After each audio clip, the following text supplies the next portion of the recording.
Hello, നമസ്കാരം. ഇന്ന് നമ്മൾ സംശയങ്ങളുടെ കൊടുങ്കാറ്റിൽ ഒറ്റപ്പെട്ടു പോയ ഒരു ഗർഭിണിയുടെ കഥയാണ്.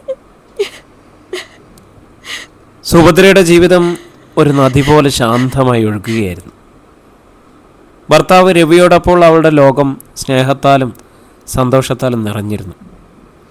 എന്നാൽ ഒരു ദിവസം ആ നദി ഒരു പാറയിൽ തട്ടി വഴിമാറി ഒഴുകി. ഒരു വാഹനാപകടത്തിൽ രവി അവളിൽ നിന്നും എന്നേക്കുമായിട്ട് അകന്നു. ആദ്യമൊക്കെ ആ വേദനയിൽ അവൾ തളർന്നുപോയി. രവിയുടെ ഓർമ്മകളുമായി അവൾ ആ വീട്ടിൽ ഒറ്റയ്ക്കാണെന്ന് തോന്നി. എന്നാൽ കാലം മുന്നോട്ട് പോകുമ്പോൾ ആ ദുഃഖം പതിയെ ഒരു പ്രതീക്ഷയ്ക്ക് വഴിമാറി. താൻ ഒരു അമ്മയാകാൻ പോകുന്നുവെന്ന് സുഭദ്ര തിരിച്ചറിഞ്ഞു. ഈ വാർത്ത അവളെ സന്തോഷിപ്പിച്ചെങ്കിലും അവൾക്ക് അതൊരു ഭയമായിരുന്നു. രവി മരിച്ച 6 മാസങ്ങൾക്ക് ശേഷം താൻ ഒരു അമ്മയാകാൻ പോകുന്നുവെന്ന സത്യം അവൾ എങ്ങനെ മറ്റുള്ളവരെ അറിയിക്കും?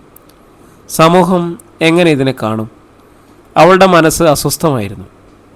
അവൾ തൻ്റെ വീട്ടുകാരോട് ഈ വിവരം അറിയിക്കാൻ തീരുമാനിച്ചു. രവിയുടെ മരണശേഷം അവളെ താങ്ങും തണലുമായി നിന്ന അവളുടെ വീട്ടുകാർ ഈ വാർത്ത കേട്ടപ്പോൾ ഞെട്ടിപ്പോയി.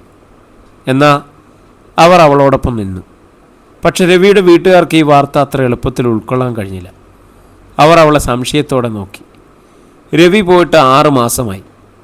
എന്നിട്ടും അവൾ ഗർഭിണിയാണെന്ന് പറഞ്ഞാൽ ആര് വിശ്വസിക്കും? രവിയുടെ സഹോദരി വിളിച്ചു പറഞ്ഞു. വാക്കുകൾ ഒരു കൊടുങ്കാറ്റായി സുഭദ്രയുടെ മേൽ പതിഞ്ഞു.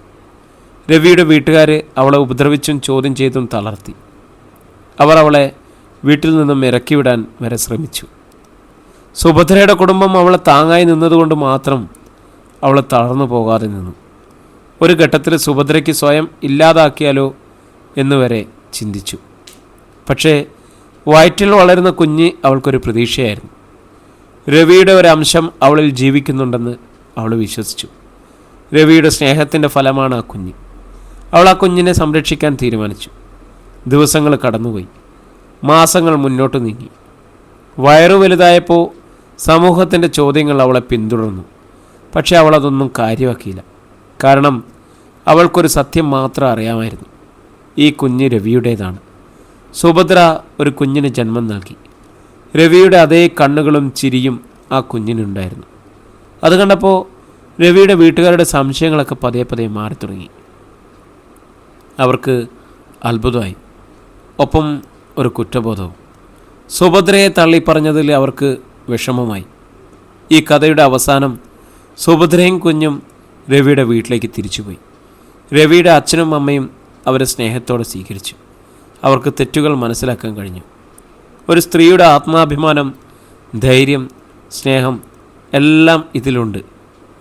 ഈ കഥയുടെ അവസാനം നന്മയുടെ ഒരു വിജയമാണ്.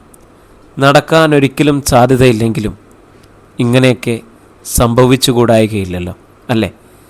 നമ്മുടെയൊക്കെ ശരീരത്തിൽ നിന്നും ആത്മാവ് വേർപെട്ട് എങ്ങോട്ട് പോകുന്നു എന്ന് നമ്മൾ ആരെങ്കിലും ചിന്തിച്ചിട്ടുണ്ടോ?